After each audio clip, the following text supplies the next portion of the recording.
भाई 75 साल हो गए, ऐसी आवाज नहीं चलेगी। सारे लोग यहां से पूरे देश में आवाज जानी चाहिए। आज हैदराबाद मुक्ति दिन है। मेरे साथ दोनों हाथ उठाइए। मुक्ति के संघर्ष को श्रद्धांजलि के लिए प्रचंड आवाज से बोलिए, भारत माता की, भारत माता की। मंच पर उपस्थित मेरे मित्र और साथी मंत्री, तेलंगाना भारतीय जनता पार्टी के अध्यक्ष श्रीमान जी किशन रेड्डी जी, भारत सरकार के गृह सचिव श्री अजय कुमार भल्ला जी, संस्कृति मंत्रालय के भारत सरकार के सचिव श्री गोविंद मोहन जी, निर्देशक आसूचना ब्यूरो श्री तपन डेका जी, सीआरपीएफ के डीजी डॉक्टर सुजोय लाल थाउजन जी, एसएसबी की डीजी श्रीमती रश्मि शुक्ला जी, आज जिन्होंने शिस्तबद्ध और शौर्य से प्रेरित परेड का प्रदर्शन किया है, सीआरपीएफ और सीआईएसएफ के मेरे प्यारे जवान भाइयों बहनों, उपस्थित सभी पैरामिलिट्री फोर्सेस के परिवारजनों और तेलंगाना के प्यारे भाइयों बहनों, आप सभी को तेलंगाना मुक्ति दिन की मैं बहुत बहुत शुभकामनाएं देना चाहता हूं और बहुत बहुत बधाई देना चाहता हूं। सबसे पहले मैं यहां हैदराबाद मुक्ति संघर्ष में लाखों लाखों जनता ने जो हिस्सा लिया, वो वीर नागरिकों को प्रणाम करना चाहता हूं। इसके साथ साथ कई लोगों ने हैदराबाद को मुक्त कराने के लिए अपनी जानों का बलिदान दिया, अपना सर्वोच्च बलिदान दिया। वो जनता और वीर शहीद जवानों को भी मैं शीश झुकाकर श्रद्धांजलि देना चाहता हूं। और आज तेलंगाना, कल्याण कर्नाटक और मराठावाड़ के ये विशाल क्षेत्र को भारतीय संघ में विलय करने के लिए जिनकी प्रमुख भूमिका रही, वो सरदार पटेल को भी मैं बहुत श्रद्धा के साथ नमन कर कर मेरी बात की शुरुआत करना चाहता हूं। मित्रों, आज तेलंगाना मुक्ति के 75 साल पूर्ण हो रहे हैं।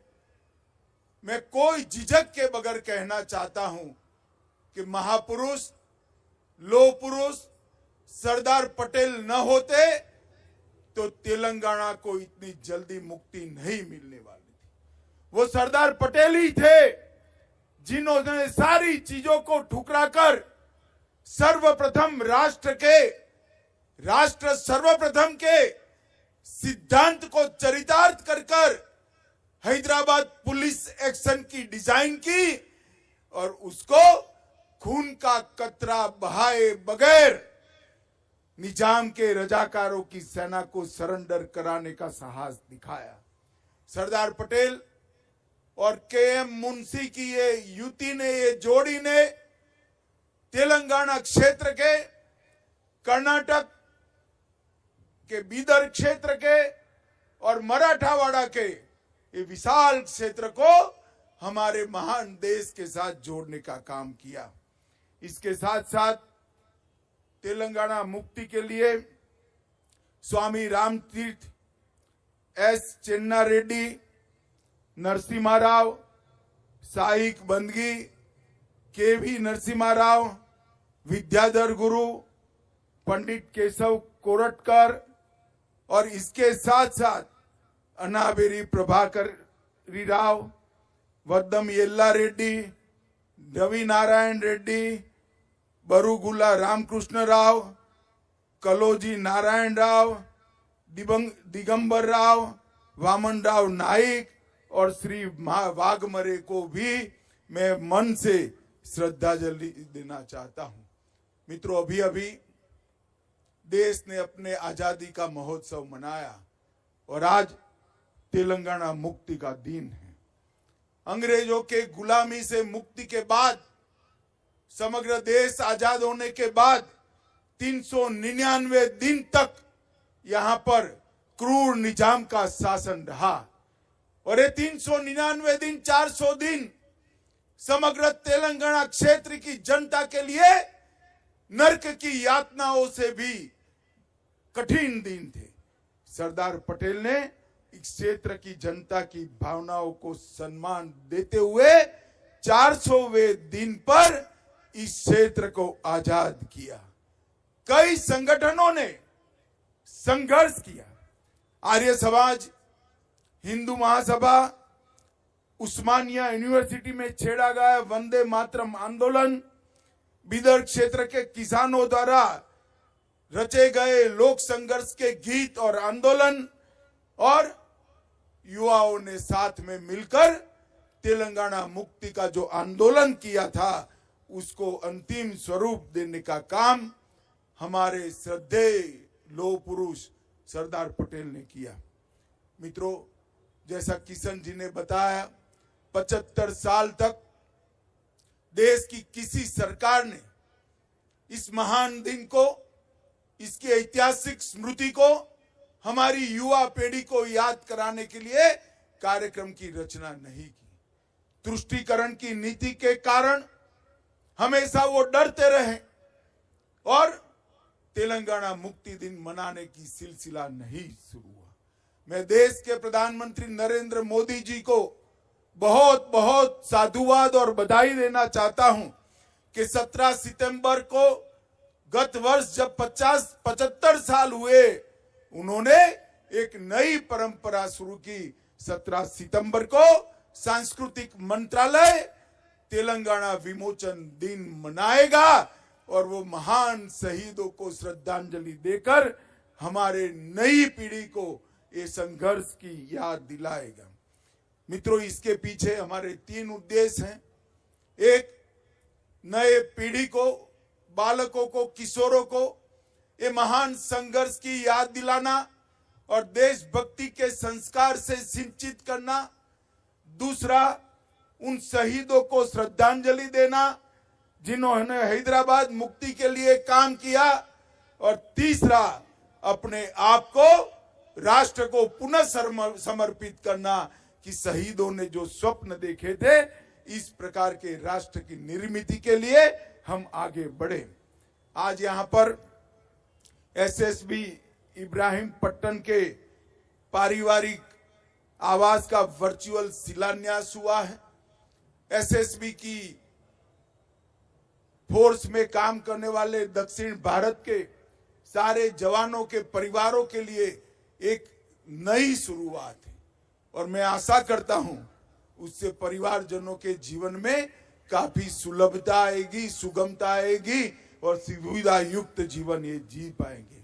आज यहाँ पर प्रसिद्ध पत्रकार और शहीद सोहेबुल्ला खान और रामजी गोंड दोनों की स्मृति में डाक टिकट भी जारी किए गए हैं और आज यहाँ दिव्यांग भाइयों और बहनों को भी बैटरी से चालित ट्राइसिकल का वितरण भी करने वाले हैं, क्योंकि आज हमारे प्रिय प्रधानमंत्री नरेंद्र मोदी जी का जन्मदिन है और उसको हम सेवा दिन के रूप में भी मनाते हैं।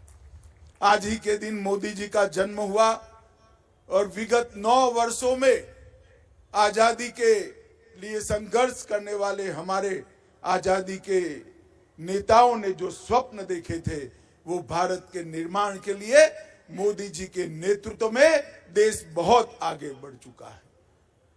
11वें स्थान पर जो रही थी हमारी अर्थव्यवस्था 2014 में, वो आज 5वें स्थान पर आई। चंद्रयान पहुंचाने वाला भारत विश्व में 4था देश बना है और G20 के माध्यम से भारत की संस्कृति, भारत की कला, भारत के खान-पान, भारत की वेशभूषा, भाषाएं, ये सभी को विश्व के अंदर प्रसिद्ध करने का काम हमारे सम्माननीय प्रधानमंत्री ने किया है। इसके साथ साथ अफ्रीकन यूनियन को G20 में शामिल कर G20 को G21 में परिवर्तित करने का काम भी हमारे प्रधानमंत्री जी ने किया है। आतंकवाद, क्लाइमेट चेंज और अर्थव्यवस्था के बारे में मोदी जी का दृष्टिकोण समग्र विश्व के नेतृत्व ने आज स्वीकारा है और वो वैश्विक एजेंडा के रूप में दिल्ली डिक्लेरेशन से प्रस्तावित हुआ है। हमारे देश की कई धरोहर, चाहे उड़ीसा का कोणार्क मंदिर हो, चाहे नालंदा यूनिवर्सिटी हो, चाहे मधुबनी का पेंटिंग हो, इसको समग्र विश्व के सामने रखने का काम ये G20 समिट ने किया है। डिजिटल पब्लिक इंफ्रास्ट्रक्चर की वैश्विक मान्यता मिली। UPI, बैंकिंग, आधार और मोबाइल टेक्नोलॉजी में भारत में जो क्रांति हुई है, इसकी भूरी भूरी प्रशंसा समग्र विश्व के नेताओं ने की है।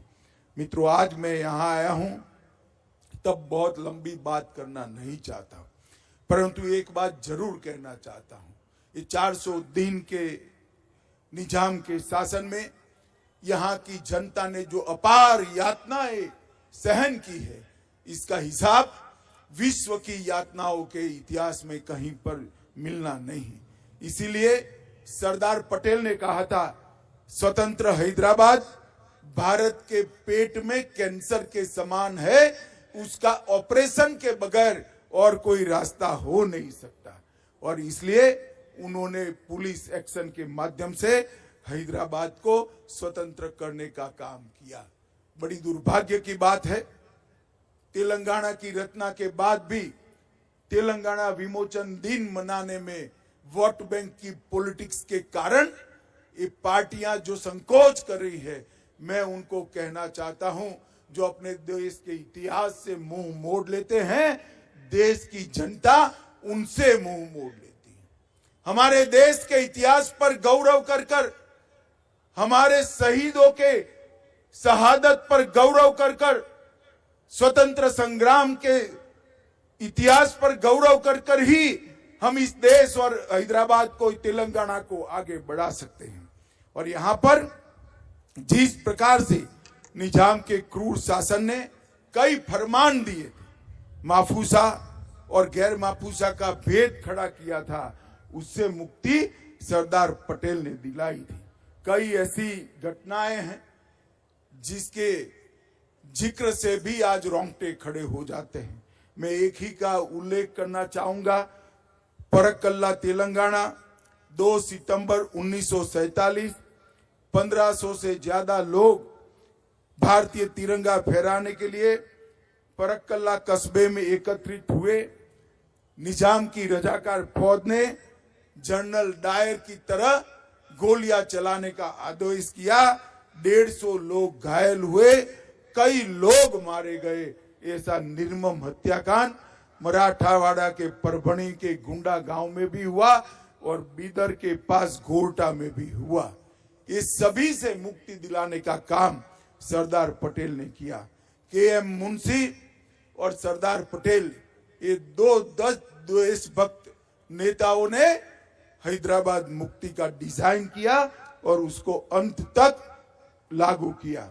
और 10 अगस्त 1948 को सरदार पटेल ने कहा था कि हैदराबाद समस्या के समाधान का एक ही रास्ता है और वह है हैदराबाद का भारत में विलय, जिसको 17 सितंबर 1948 को उन्होंने सरेंडर किया और निजाम शरण में आए। मित्रों, आज मैं तेलंगाना राज्य की जनता को, कर्नाटक के कल्याण कर्नाटक की जनता को और मराठावाड़ के महाराष्ट्र की जनता को कहना चाहता हूं कि ये जो दिन है, ये दिन की स्मृति जो है, हमारा संघर्ष है, हमारे शहीदों का बलिदान है, उसको युगों युगों तक हम याद कर रखे, जिससे आने वाली पीढ़ियां इससे प्रेरणा ले और देश के विकास के लिए अपने आप को समर्पित करे। अंत में मैं फिर से एक बार सरदार वल्लभ भाई पटेल, KM मुंशी और जिन जिन सभी महान आत्माओं ने देश के लिए, हैदराबाद मुक्ति के लिए बलिदान दिया, वो सबको प्रणाम कर कर मेरी वाणी को विराम देता हूं। मेरे साथ फिर से एक बार बोलिए, भारत माता की, भारत माता की। धन्यवाद महोदय।